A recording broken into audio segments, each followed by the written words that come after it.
North Koreans cried in the streets. People collapsed from grief.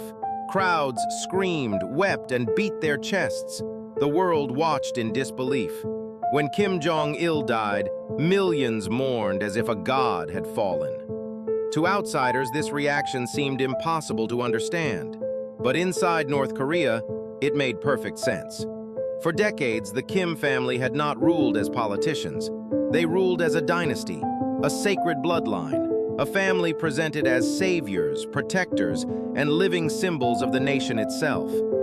Today, North Korea stands as one of the most isolated and militarized states on Earth. It possesses nuclear weapons. It threatens global powers. It remains locked in a frozen war that never officially ended. The world often asks one question: how did this happen? How did a small, poor country become one of the most secretive and authoritarian regimes in modern history? To understand North Korea, we must go back to the beginning. Before the missiles, before the propaganda, before the Kim dynasty ruled absolutely. We must go back to occupation, war, revolution, and the birth of a new state. This is the story of the creation of North Korea.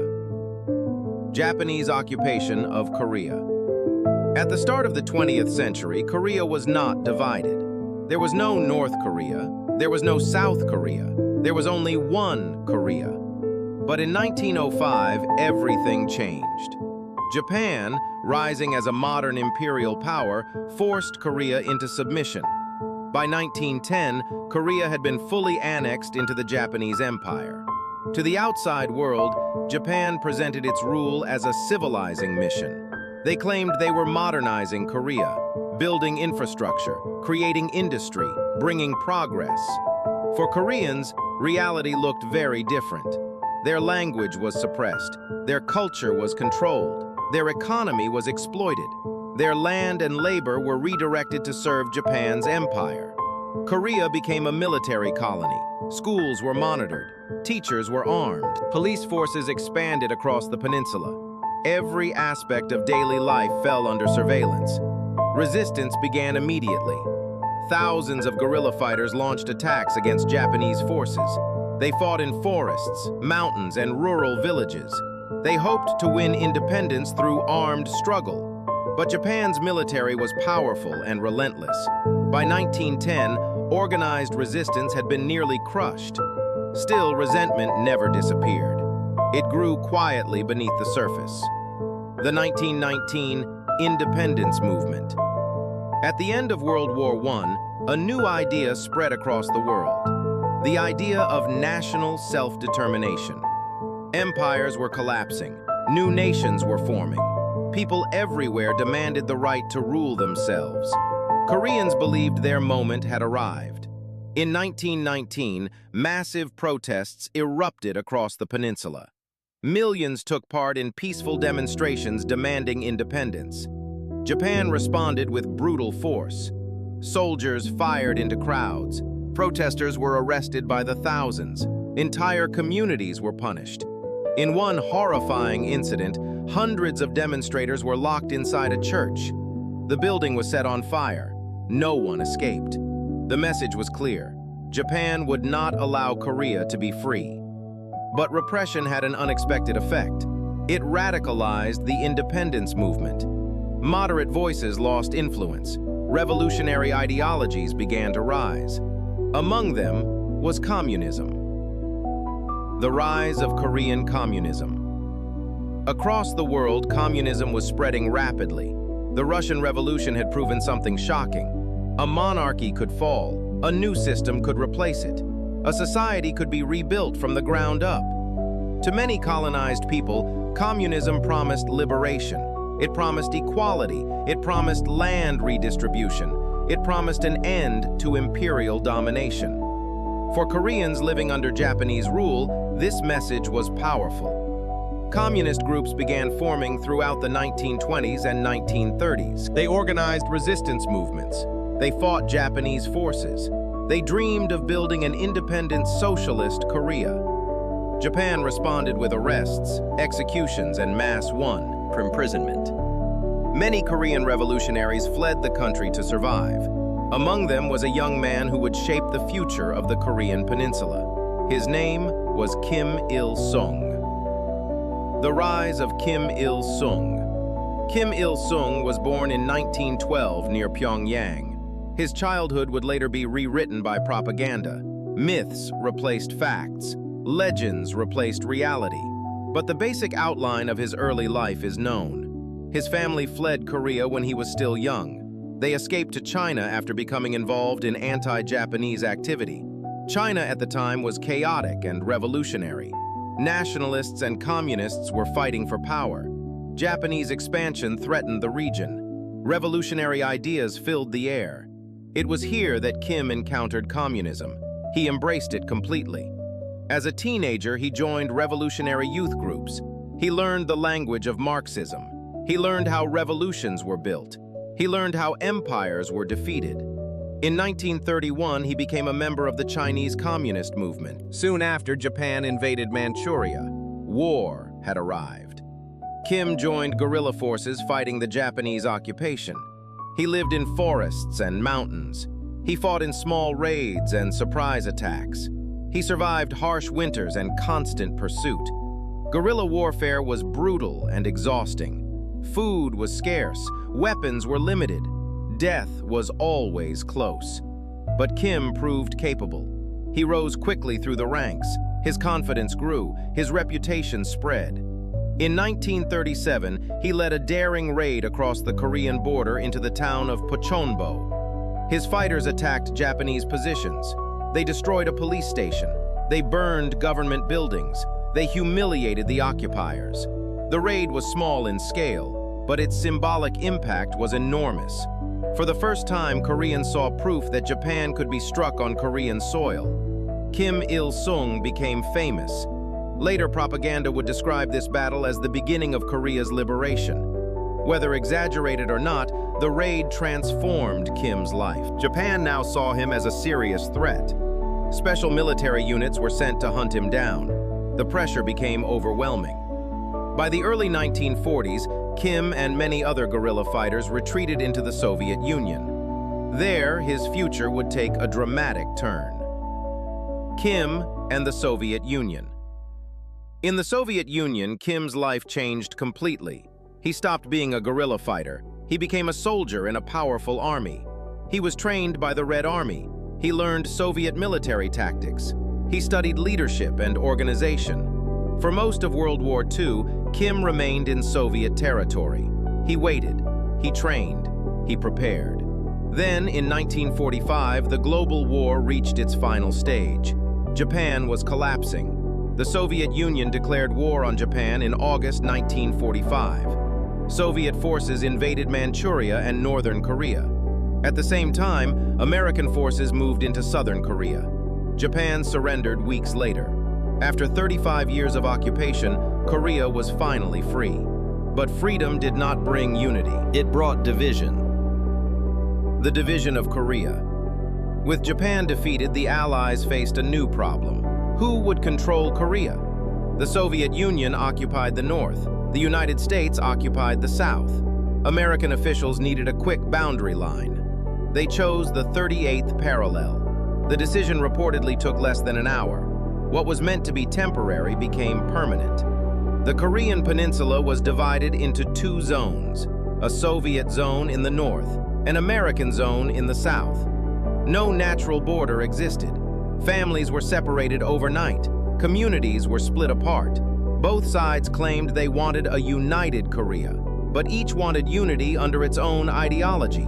Communism in the north, capitalism in the south. The Cold War had begun. The Soviet Union needed a reliable Korean communist leader. Joseph Stalin chose Kim Il-sung. In December 1945, Kim became leader of the communist movement in northern Korea. He was only in his early 30s. His rise had been extraordinary. From refugee to guerrilla fighter, to Soviet officer, to national leader. Power would not come easily. Building a communist state. Kim Il-sung moved quickly to reshape northern Korea. Land was seized from landlords. Property was confiscated without compensation. The land was redistributed to peasants. Millions of farmers suddenly owned the fields they worked. Industry followed. Factories were nationalized. Banks were nationalized. Transport systems were nationalized. Communications were nationalized. The state now controlled the entire economy. Production targets were set. Economic plans were drafted. Heavy industry became the priority. The goal was clear: create a powerful socialist state as fast as possible. In July 1946, the regime introduced a law guaranteeing equality between men and women. Women were given equal working rights, equal legal status, equal access to employment. These reforms transformed Northern society within months. The early years saw rapid recovery. Industrial output rose quickly. Infrastructure was rebuilt. The regime gained support. But inside the communist movement, unity did not exist. Communist factions and rivalries. Several communist factions competed for power. Kim's guerrilla faction held the strongest position. They had fought the Japanese. They had earned Soviet trust.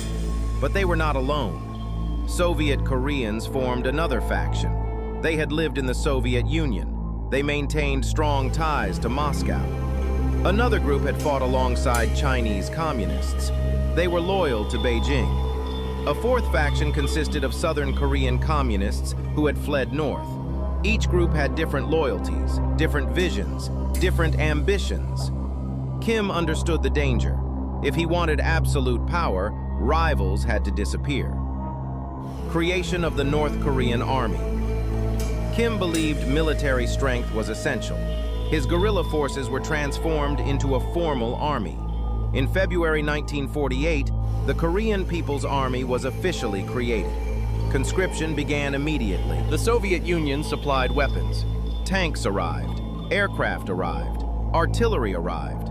Within a short time, North Korea possessed one of the strongest militaries in Asia. This army would soon be tested. Two Koreas are born. International negotiations failed to reunify Korea. The United Nations organized elections in the South. The Soviet Union refused to participate. On August 15, 1948, South Korea was established. Weeks later, the North responded. On September 9, 1948, the Democratic People's Republic of Korea was declared. Kim Il-sung became premier. Two governments now claimed to represent all Koreans. Two ideologies faced each other across a fragile border. War was becoming inevitable. The road to war. Kim Il-sung wanted reunification. He believed military victory would be quick. American troops were withdrawing. Communism was expanding worldwide. The Soviet Union had tested its first atomic bomb. China had become communist. Kim asked for support. Stalin agreed cautiously. Mao offered troops. Plans were finalized. On June 25, 1950, the invasion began. The Korean War begins. North Korean forces crossed the 38th parallel. Tanks rolled south. Artillery fired. Infantry advanced. South Korea collapsed rapidly. Seoul fell within 5 days. Most of the Southern Army was destroyed or captured. Victory seemed certain. But the war had only just begun. United Nations intervention. The invasion shocked the world. The United Nations condemned the attack. A military coalition was formed. The United States took command.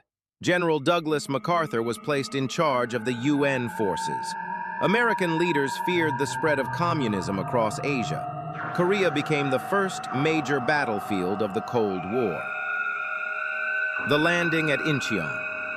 In September 1950, the war changed suddenly. UN forces launched a daring amphibious landing at Incheon. It was a risky operation. Dangerous tides, narrow beaches, strong enemy defenses. But the gamble worked. The landing shattered North Korean supply lines. The North Korean army collapsed. Thousands of soldiers were captured. Seoul was liberated. The tide of war had turned.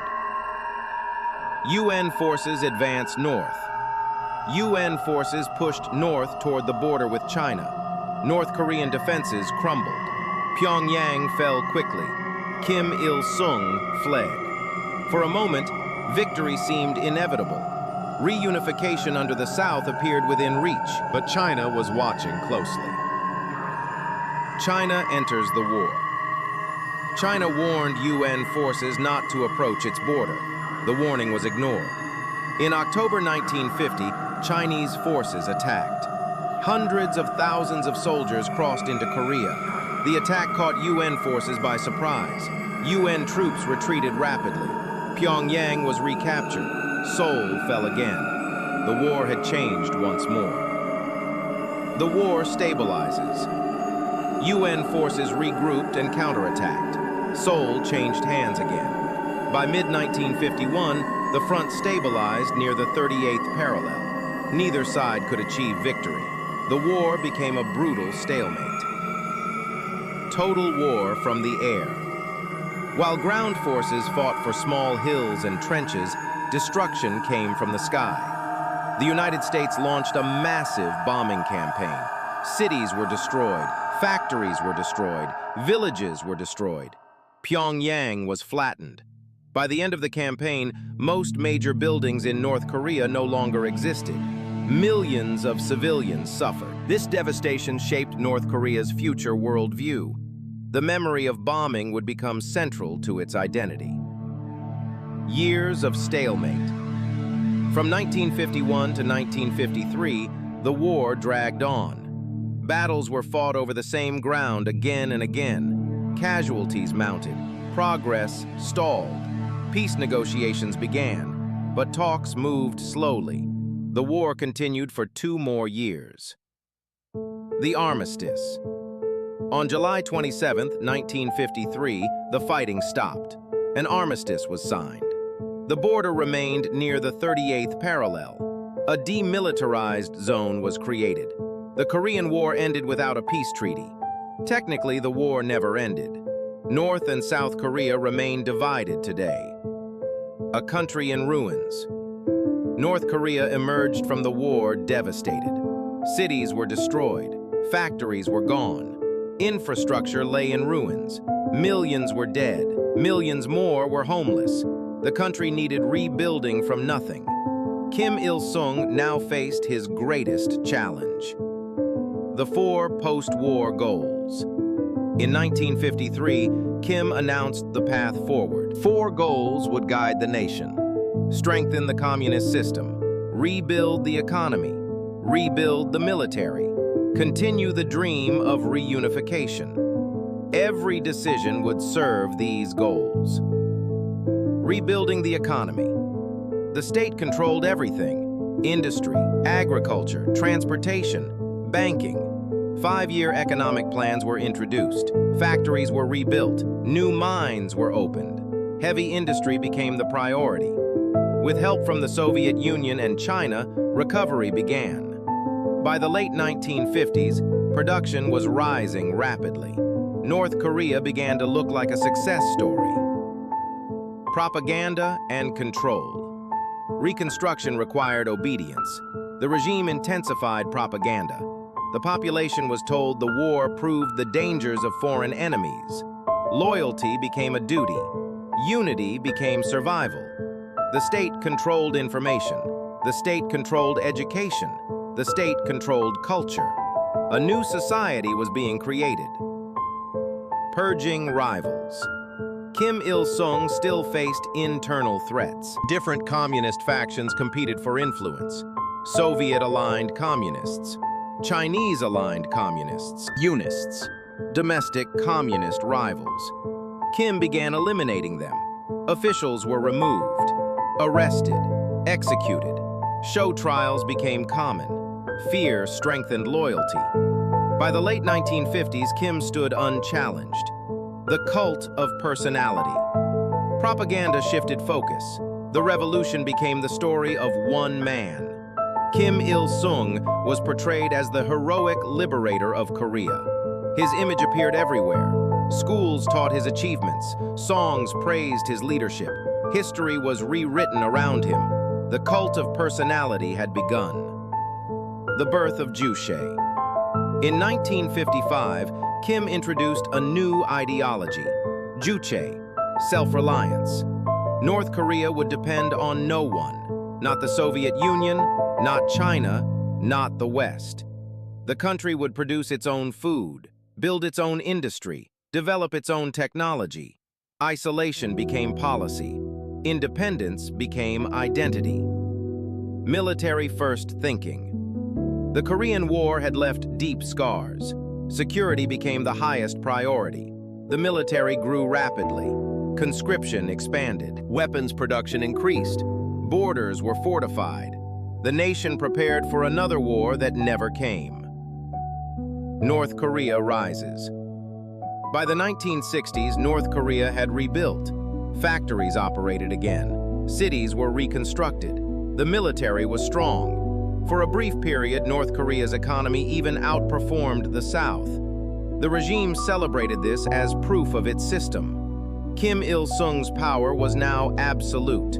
The foundations of the modern North Korean state were complete. The new North Korea.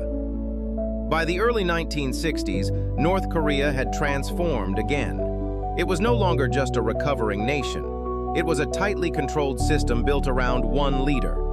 Kim Il-sung was no longer simply a president. He was the center of the state. Every institution reflected his authority. Economic ambition and limits. The government launched new 5-year plans. Heavy industry expanded rapidly. Steel production increased. Mining output grew. Factories multiplied. But agriculture lagged behind. The focus on industry created imbalance. Food production struggled to keep up. Shortages began to appear. Still, the regime declared success. Statistics were adjusted. Reports were controlled. Reality was reshaped to match political goals. The Cholima campaign. To accelerate growth, the state launched a new movement, the Cholima campaign. Workers were encouraged to exceed quotas. Factories competed against each other. Propaganda celebrated super productivity. Speed became more important than quality. Workers were exhausted. Standards dropped. Mistakes increased, but output numbers continued to rise. Total state control. By the end of the 1950s, almost everything was nationalized. All farms were collectivized. All industry was state-run. All trade was controlled. The state managed housing, education, and employment. There was almost no private life outside government oversight. The Songbun system. A new social classification system was introduced. Songbun divided citizens by loyalty. Those with revolutionary backgrounds were favored. Those with questionable backgrounds were monitored. Those considered hostile were restricted. Your family history determined your future. Education, jobs, housing, and food distribution all depended on your category. Social mobility became extremely limited. Ideological isolation. The state intensified ideological control. Foreign ideas were treated as dangerous. Western culture was rejected. Even other socialist states were viewed with suspicion. Citizens were taught that North Korea was superior in every way. A self-contained world was being built. The growing cult of Kim. Kim Il-sung's image expanded further. He was presented as the father of the nation, the hero of liberation, the guide of all progress. His biography was rewritten and expanded. Stories of supernatural wisdom and perfect leadership spread through schools and media. Criticism became unthinkable. The August faction crisis. In 1956, internal opposition briefly emerged. Some party members criticized Kim's leadership. Others questioned economic policies. A few aligned with Soviet reform ideas, but the attempt failed. Kim returned stronger. The opposition was removed. Leaders were purged. The party was reshaped. After this moment, no serious internal challenge remained. Mass purges and consolidation. Over the following years, rivals disappeared. Officials were arrested or executed. Entire factions were dismantled. Power was centralized completely. Kim's control became absolute. The state no longer had competing centers of power. A new ideology for a new state. Juche was elevated further. North Korea was now described as fully self-reliant, independent from global systems, unique in world history. The ideology justified isolation. It justified control. It justified sacrifice. It also justified loyalty to the leader. A closed society. By the 1960s, North Korea had become extremely closed. Travel was restricted. Information was controlled. Foreign contact was minimal. The population lived inside a tightly managed system of propaganda and surveillance. The outside world became distant and abstract. Militarization of daily life. The military expanded further. Service became mandatory. Military training started in childhood. Civil life and military life blended together. The country was prepared for permanent conflict. War never came, but readiness never stopped. End of an era.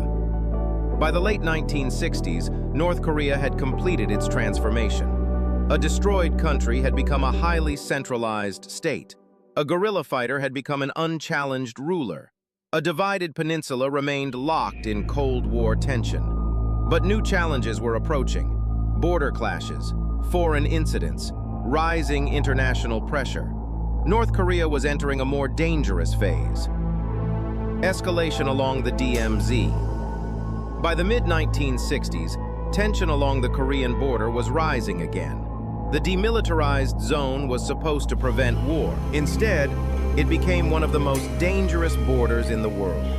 Small clashes became frequent. Patrols exchanged fire. Infiltrations increased. What had been a frozen conflict began to heat up again. Guerrilla infiltration strategy. Kim Il-sung shifted strategy. Instead of full-scale war, North Korea began using covert operations. Small teams were sent across the border. Their mission was disruption, sabotage, assassination. The goal was to destabilize South Korea from within. But most missions failed. Many agents were captured or killed. Still, the operations continued. The rise in tensions. By 1966, incidents multiplied rapidly. Border clashes became almost daily. Both sides increased patrols. Skirmishes became more aggressive. The DMZ turned into a constant flashpoint. Soldiers lived on edge, expecting conflict at any moment. The Blue House Raid. In January 1968, North Korea launched its most daring operation. 31 commandos crossed the DMZ. They were highly trained. Their target was the South Korean president's residence in Seoul. The mission was simple in concept. Eliminate the leadership, trigger chaos, spark uprising.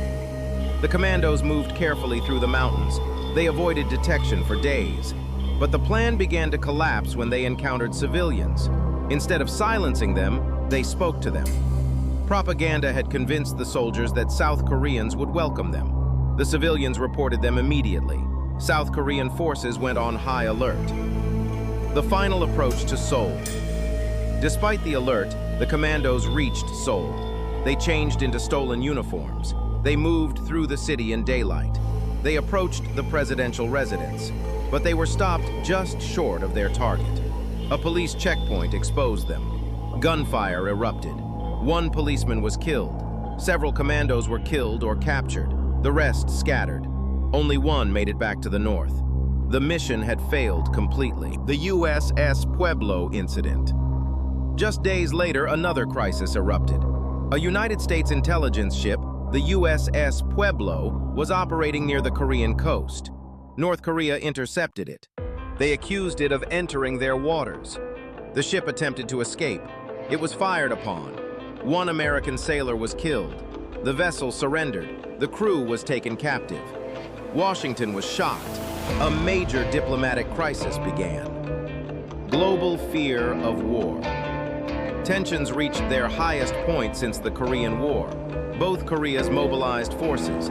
The United States increased military readiness. China and the Soviet Union watched closely. Many feared a new war was about to begin. At the same time, the Vietnam War was escalating, distracting global attention. This may have prevented a wider conflict. North Korea under pressure. Internally, North Korea prepared for escalation. Schools were evacuated in some regions. Propaganda warned of imminent attack. Military readiness increased, but full-scale war did not come. Instead, both sides slowly pulled back from direct confrontation. A shift in strategy. By the end of the 1960s, North Korea began reducing direct provocations. The cost of escalation was too high. International pressure was increasing. Internal priorities were changing. The focus shifted back to internal control and economic development. Entering a new decade. As the 1970s began, North Korea stood at a crossroads. It had survived war. It had survived division. It had survived international isolation. But its system was rigid, controlled, and increasingly dependent on propaganda and internal discipline. The era of Kim Il-sung's absolute consolidation was ending. A new phase of North Korea's history was beginning. A new strategy for survival. By the early 1970s, North Korea was changing its approach. Direct military escalation was becoming less useful. Border incidents had not achieved political breakthroughs. International pressure was increasing. Kim Il-sung shifted focus. The goal was no longer expansion through force. The goal was survival, stability, and international recognition. Limited opening to the outside world. For the first time in years, North Korea cautiously expanded contact abroad. It engaged in limited diplomacy. It traded selectively with both communist and non-communist countries. It sought economic equipment from abroad while maintaining ideological independence. This was not a full opening. It was a controlled and calculated adjustment. Economic expansion through debt. North Korea invested heavily in industrial expansion. Factories were built. Steel production increased. Large infrastructure projects were launched. Much of this growth was financed through foreign credit. The state borrowed heavily, especially from Japan and Western suppliers. At first, this created rapid industrial growth, but it also created long-term financial dependency. Rising structural problems. Despite industrial gains, deeper issues remained. Agriculture continued to struggle. Resource allocation was inefficient. Economic data was often distorted for political reasons. Factories produced large quantities of goods, but quality and sustainability declined. The system prioritized output over balance. Ideology over reality. The state continued to emphasize self-reliance. Juche ideology remained central. Citizens were taught that North Korea was independent, strong, and self-sufficient. But behind the ideology, the economy relied on external imports and foreign credit. This contradiction became increasingly difficult to ignore. Military continues to dominate. Even during economic expansion, the military remained central. Conscription continued. Defense spending remained high. Military infrastructure expanded across the country. The concept of military-first thinking was becoming more deeply embedded. The state prepared for long-term confrontation rather than short-term war. Internal control strengthens. Political control remained extremely tight. Songbun classification continued to define social status. Surveillance expanded. Loyalty was constantly monitored. The system became more refined rather than more relaxed. Power was no longer just enforced, it was institutionalized. The rise of dynastic rule. During this period, a major shift began quietly. Kim Il-sung's family began to take on greater importance. His son, Kim Jong-il, was gradually introduced into the political system. He was given positions in the party structure. He was trained in propaganda and administration. He began to appear in official narratives. The idea of leadership was slowly moving toward inheritance. International positioning. North Korea attempted to balance between global powers. It maintained ties with China. It maintained ties with the Soviet Union. It cautiously explored relations with other states. This balancing act was delicate. Both allies had their own expectations and demands. North Korea sought to maintain independence while still receiving support. A system that could not change easily. By the mid-1970s, North Korea had become highly rigid. The political system was centralized. The economy was controlled. Ideology was deeply embedded in society.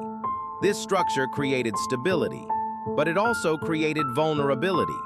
Change became increasingly difficult without destabilizing the entire system. End of the Foundation Era. The period from the end of the Korean War to the mid-1970s defined modern North Korea. A destroyed country had been rebuilt. A guerrilla leader had become a permanent ruler. A new political system had been established. But beneath the surface, long-term weaknesses were forming. Debt, inefficiency, dependency, ideological rigidity. The next decades would test whether this system could survive. The deepening system. By the late 1970s, North Korea's system was no longer in a phase of construction. It was in a phase of consolidation. The foundations had been built. Now the goal was maintenance. But maintenance in a closed system required constant control. Economic slowdown beneath the surface. Industrial output continued to be reported as strong. New factories were still being announced. Large-scale projects were still promoted. But structural problems were growing. Equipment aged without replacement. Debt accumulated in the background. Agriculture remained unstable. The state maintained the appearance of progress, but internal efficiency was weakening. Expanding foreign debt. North Korea's earlier borrowing began to create pressure. Loans had been used for rapid industrial expansion. Imports of machinery had increased production capacity. Trade with external partners had expanded temporarily, but repayment became a growing issue. Export income was insufficient. New borrowing was used to cover old obligations. The system began to rely on continuous external financing. Ideological hardening. As economic contradictions increased, ideology became more rigid. Juche was no longer just a guiding principle. It became a total explanation of reality. Every problem was framed as external pressure. Every difficulty was interpreted as a test of loyalty. Every failure was redefined as a temporary challenge. The system reinforced itself through interpretation rather than correction. The closing of information. Information control deepened further. Foreign broadcasts were restricted. Travel was tightly limited. External publications were banned. The population's understanding of the outside world became increasingly indirect.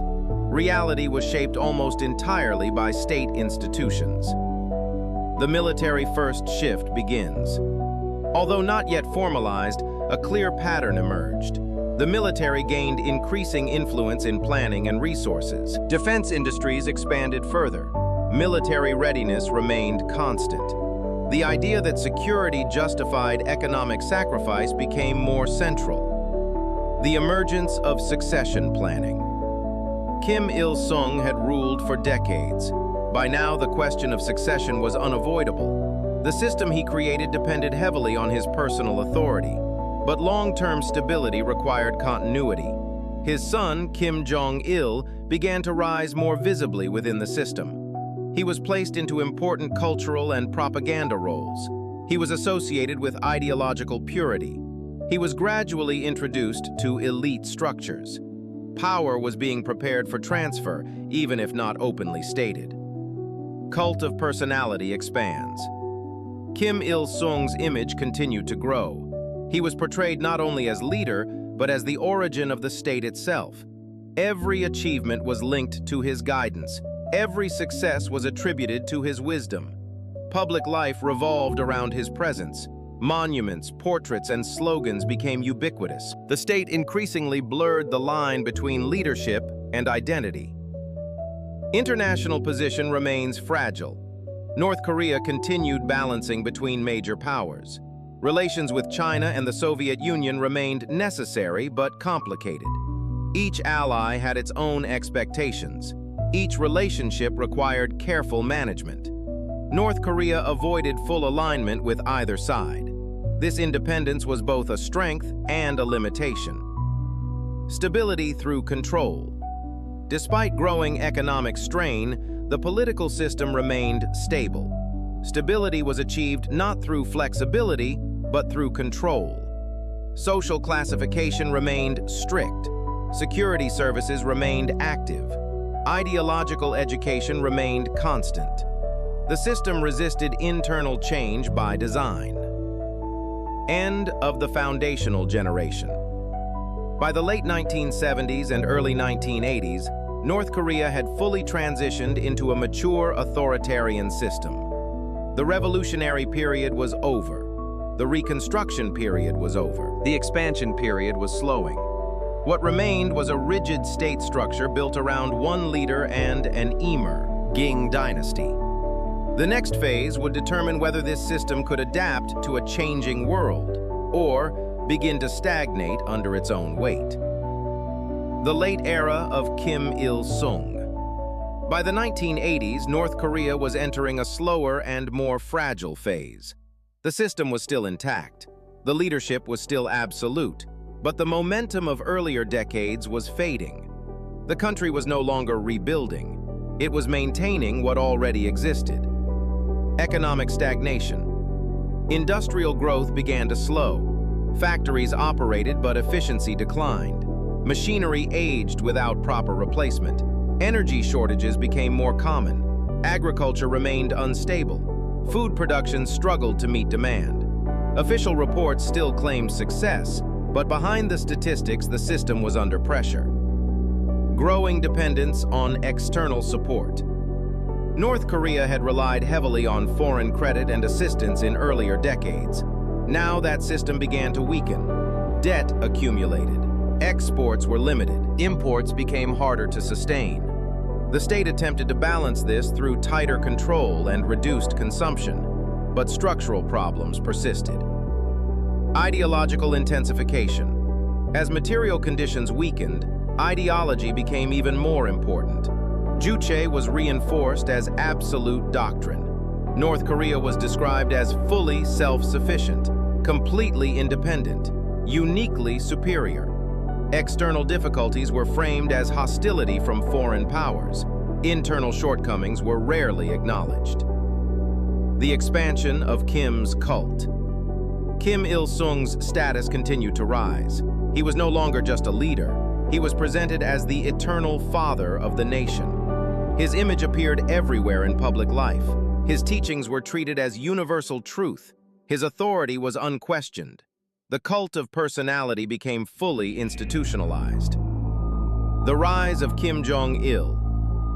During this period, Kim Jong-il's role became increasingly important. He was introduced into key positions within the ruling structure.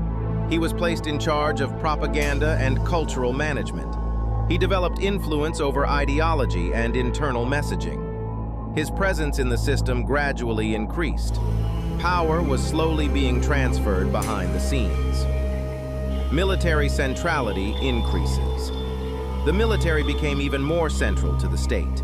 Defense priorities expanded. Military spending remained high relative to resources. Armed forces played a growing role in society. Military readiness was treated as a permanent condition. The idea of constant threat justified continued mobilization. Diplomatic engagement and limits. North Korea maintained contact with multiple countries. Relations with China and the Soviet Union continued. Limited engagement with other states expanded. However, these relationships were not stable. Each side had different expectations. Each relationship carried political tension. North Korea remained diplomatically isolated in practice, despite formal contacts. System rigidity. By the late 1980s, the system had become highly rigid. Decision-making was centralized. Information flow was restricted. Economic adjustment was difficult. The system prioritized control over flexibility. This created stability, but reduced adaptability. The beginning of transition. Kim Il-sung aged but remained in full control. However, preparation for succession became increasingly visible. Kim Jong-il's influence expanded quietly. Key institutions began to align with his authority. Elite structures adapted to future leadership. The transition was being carefully managed. A changing world. Outside North Korea, the global environment was shifting. The Cold War was approaching its end. Socialist states were reforming or collapsing. Global economic systems were changing rapidly. North Korea, however, remained largely unchanged. This divergence would soon become critical. End of an era. By the early 1990s, the foundation era of North Korea was nearing its end. Kim Il-sung had built the state. He had centralized power. He had created a dynasty in formation. But the system he built now faced its greatest test. Economic strain, international change, internal rigidity. The future of North Korea was about to enter a new and uncertain phase. The end of an era.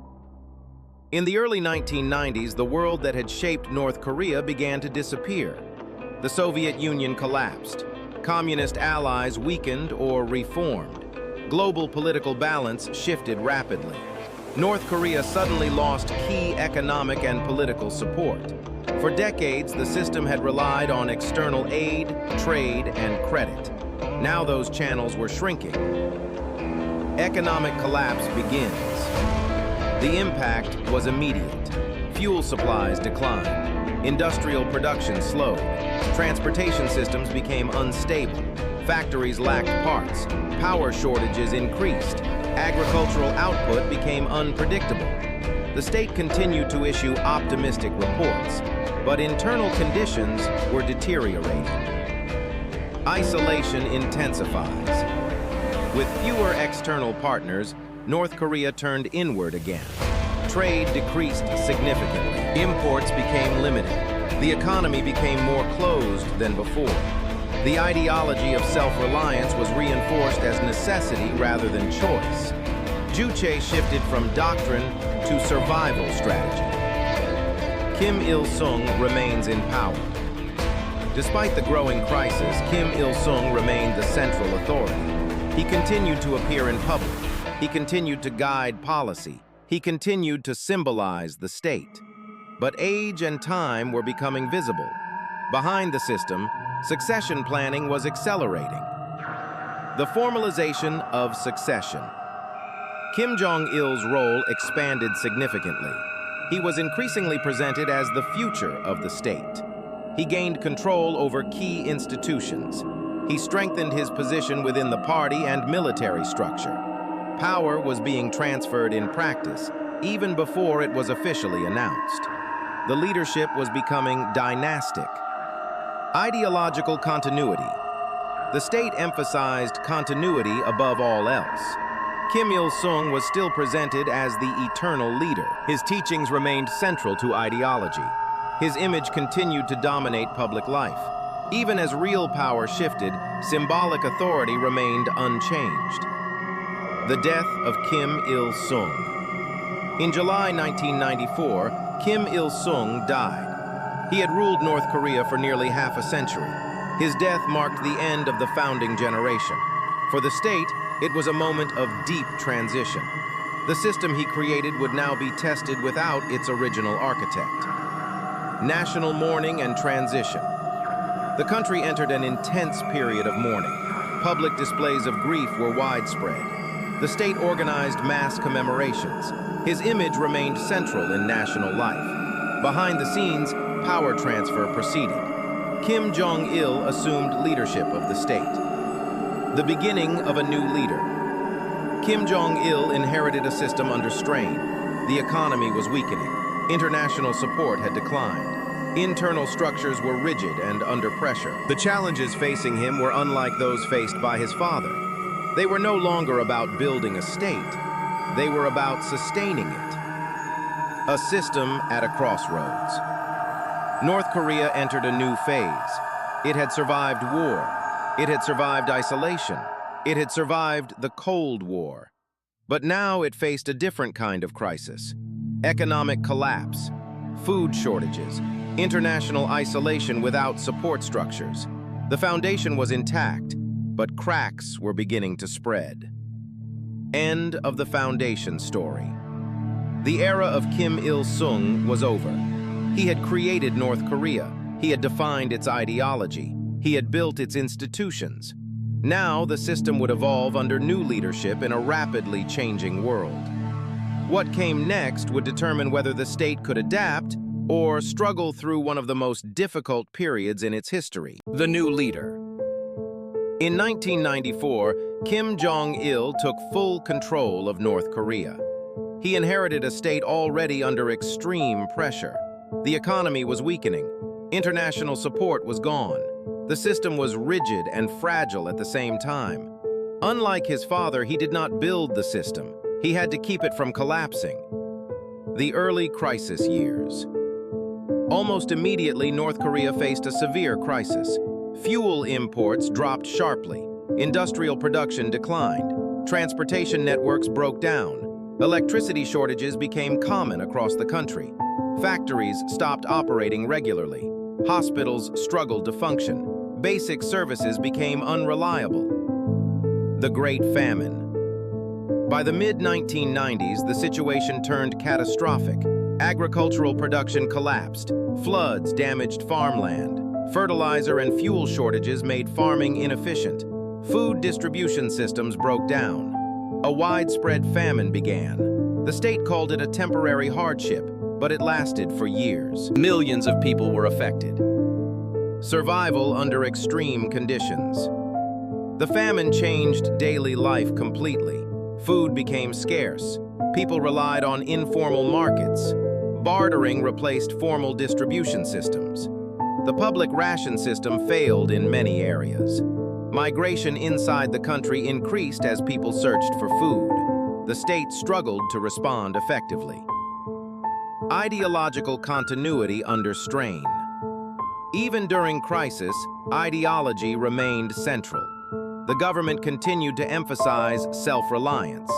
External causes were blamed for internal failures. Propaganda continued without interruption. The system maintained its narrative even as reality changed. The military becomes central. During the crisis, the military's role expanded. It helped manage internal stability. It supported distribution in some areas. It became increasingly central to governance. This period marked a shift toward military-first thinking. Security became the priority over economic reform. Kim Jong-il's leadership style. Kim Jong-il ruled differently from his father. He relied heavily on internal security structures. He prioritized control and loyalty. He maintained strict ideological continuity. His leadership was less about expansion and more about preservation. The goal was survival of the system. Isolation deepens. International relations became more limited. Some diplomatic contacts continued. Occasional negotiations took place, but overall isolation increased. The collapse of Cold War alliances left North Korea without strong external support. The country became more self-contained than ever. The emergence of informal economy. As state systems weakened, informal markets expanded. Small private trade appeared in some areas. Local exchange systems developed. Underground economic activity increased. These changes were not officially recognized, but they became essential for survival. Control and surveillance. Despite economic breakdown, political control remained strict. Security services stayed active. Surveillance continued across society. Political loyalty was still heavily enforced. The state remained intact even as infrastructure weakened. A system under pressure. By the late 1990s, North Korea was in survival mode. The economy had contracted significantly. Food shortages remained widespread. Infrastructure was deteriorating. But the political system did not collapse. Instead, it adapted through tighter control and militarization. Entering a new century. By the early 2000s, North Korea had survived its most severe crisis since the Korean War. The famine had reshaped society. The leadership had stabilized. The system had endured. But the cost was enormous. The country entered the new century isolated, militarized, and heavily dependent on internal control mechanisms. End of the transition period. The Kim dynasty remained in power. The state remained intact, but the conditions had changed permanently. North Korea was no longer a developing revolutionary state. It had become a survival state. A survival state enters the 21st century. By the early 2000s, North Korea had survived its greatest internal collapse. The famine had ended, but its consequences remained. The economy had partially stabilized but not recovered. The political system was still intact, but under constant pressure. The country had changed, but its leadership had not. Limited recovery and controlled reform. After the crisis of the 1990s, the state cautiously adjusted. Informal markets were tolerated in some areas. Limited economic flexibility was allowed. Small-scale trade expanded under strict supervision. But the core system remained unchanged. The state still controlled heavy industry. The state still controlled ideology. The state still controlled political life. Kim Jong-il and military first policy. Kim Jong-il formalized a new governing principle, Songun, or military first policy. The military became the central pillar of the state. Defense priorities came before economic development. Armed forces gained greater influence over resources and planning. This approach reflected both necessity and strategy. The regime relied on the military for stability and control. The nuclear path begins. North Korea began accelerating its nuclear ambitions.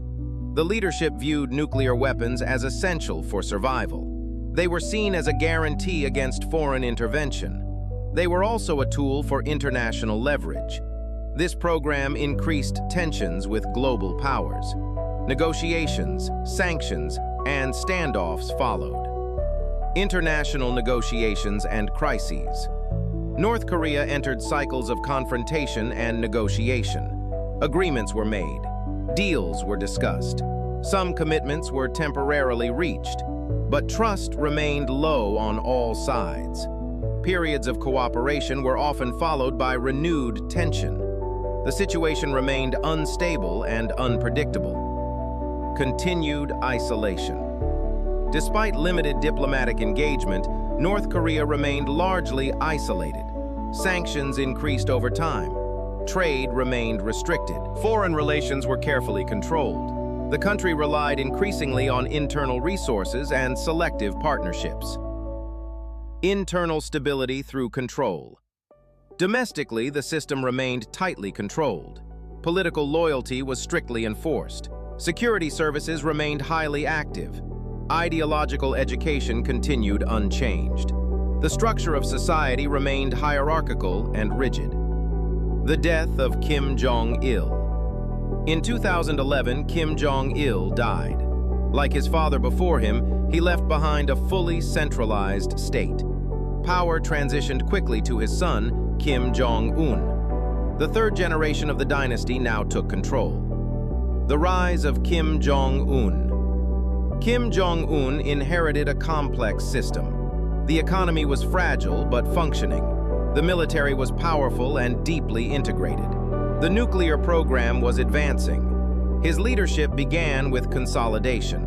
Elites were reorganized. Key officials were replaced. Authority was centralized. Modern North Korea. Under Kim Jong-un, North Korea continued its dual strategy. Military development expanded further. Nuclear capabilities advanced significantly. International tensions increased. At the same time, limited economic adjustments continued internally. Markets persisted under regulation. Urban development projects appeared in major cities. Controlled modernization took place in selected sectors. Global standoff. North Korea became a central issue in global security discussions. Sanctions increased. Diplomatic negotiations continued intermittently. Military demonstrations escalated tensions. The nuclear question became the defining feature of its international relations. A closed but adaptive system. Despite pressure, the system did not collapse. Instead, it adapted. Control remained absolute. Ideology remained central. The leadership structure remained unchanged, but survival required flexibility within strict boundaries. Conclusion. A state built for survival. North Korea's history is not linear progress. It is survival under constant pressure, from occupation to war, from reconstruction to famine, from isolation to nuclear confrontation. Each stage reshaped the system, but did not replace it. The result is a state designed not to evolve freely, but to endure, and it continues to exist in that form today. Epilogue. A country that never left the Cold War. North Korea is not just a country frozen in time. It is a system that adapted to survive time itself. Born from occupation, forged in war, rebuilt through destruction, and hardened by isolation. It has outlasted empires that shaped it. It has survived the collapse of its allies. It has endured famine, sanctions, and global pressure. And yet, it remains. To outsiders, it is often described as mysterious. But internally, it is not mystery. It is structure. It is control. It is continuity. A system where history is not just remembered, it is rewritten, reinforced, and repeated. 3 generations have ruled it. 1 created it. 1 preserved it through collapse. 1 carries it into the modern nuclear age. Each inherited the same burden: survive at any cost. And so North Korea continues forward. Not as a normal state, not as a temporary regime, but as a political structure built to resist collapse itself. In a world that changed again and again around it, North Korea did something different. It stayed. End.